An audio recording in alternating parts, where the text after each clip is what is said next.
છે। વડોદરામાં ઇન્કમટેક્સ વિભાગ દ્વારા સર્ચ ઓપરેશન હાથ ધરાયું। વડોદરામાં ઇન્કમટેક્સ વિભાગનું સર્ચ ઓપરેશન। જી હા, બિલકુલ। અત્યારે આપને જણાવવા માંગીશ કે શહેરમાં આવેલા ખુરાના ગ્રુપ અને માધવ કન્સ્ટ્રક્શનમાં સર્ચ ઓપરેશન હાથ ધરવામાં આવ્યું છે। મળતી વિગતો મુજબ અમદાવાદ અને વડોદરા સહિત 27 જગ્યાઓએ ઇન્કમટેક્સના અધિકારીઓ ત્રાટક્યા। વહેલી સવારથી માધવ ગ્રુપની સુભાનપુરામાં આવેલ સેન્ટ્રલ ઓફિસ પર તપાસ કરવામાં આવી રહી છે। કહી શકાય કે વડોદરામાં ઇન્કમટેક્સ વિભાગનો મેગા સર્ચ ઓપરેશન।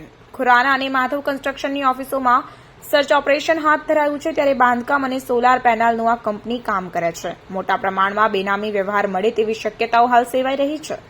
વહેલી સવારથી આઈટીના અધિકારીઓ જોડાયા ત્યારે વડોદરા, અમદાવાદ સહિત 27 સ્થળો પર સર્ચ ઓપરેશન ચાલી રહ્યું છે।